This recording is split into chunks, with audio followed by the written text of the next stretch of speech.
parlé de changement au sommet de l'État.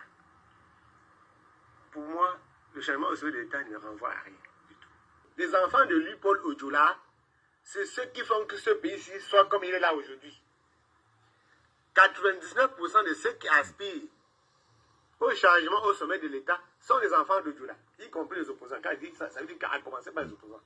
Et eux, ils ne veulent pas que la société camerounaise change.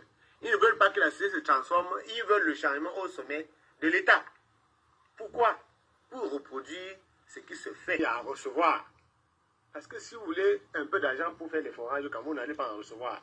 Mais si vous voulez un peu d'argent pour faire le cinéma de 2018, vous aurez de l'argent. Les gens qui se battent dans ce pays-ci pour que le pays change ne recevront aucun franc. Mais ceux qui participent à ce cycle recevront quelque chose. Donc, c'est dangereux et extrêmement dangereux comment où les Camerounais, dans leur immense majorité, qu'ils soient de l'opposition entre guillemets ou du pouvoir entre guillemets, demandent que la société change.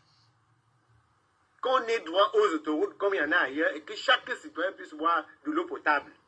Au moment où on parle de ça, vous voyez que les gens ont créé les bantoustans dans leurs esprits. Ils n'atteignent même pas 0,01% de la population. C'est eux qui pensent que soit c'est l'Ouest qui va prendre, soit c'est le Nord, soit c'est le Sud, soit ce n'est pas vrai. Quand vous faites une lecture tribale, quand vous asseyez dans votre salon, vous êtes journaliste, vous comptez le nombre de petits ministres, le nombre de pygmées non-ministres, vous êtes d'abord con et bête. Parce que le nombre de ministres bêtis de Zoé-Télé n'a jamais fait qu'il y ait une couche de bitume à Zoé-Télé. Est-ce qu'il faut être allé à l'université, sortir agrégé pour le savoir? Pour savoir qu'il ne suffit pas que Zoé-Télé ait les ministres pour que qu'on vienne nous dire que les gens qui souffrent en forêt, les gens qui marchent sans voiture, sans moto, bénéficient de cette manne-là. En quoi est-ce qu'un ministère devait être une manne dans une démocratie?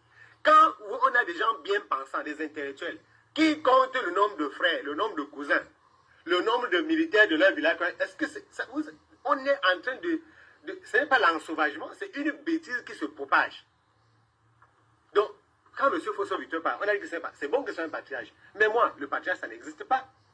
Le patriarche n'existe pas dans notre tradition.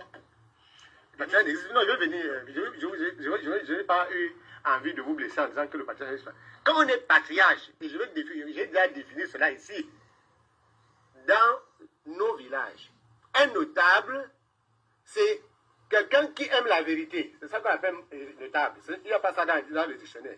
Il aime la vérité. Il tient le mensonge en horreur et il ne participe pas au complot criminel. Voilà les trois notions qui vous rendent notable ou patriarche. Vous devez aimer la vérité, tenir le mensonge en horreur et vous ne devez pas participer au complot criminel. Donc, que les gens s'asseyent, parce que là, ce qui s'est passé, c'est quoi? Ce Mangué sait de quoi il s'agit. Il y a une fuite d'informations. Des gens se sont engagés dans un complot criminel.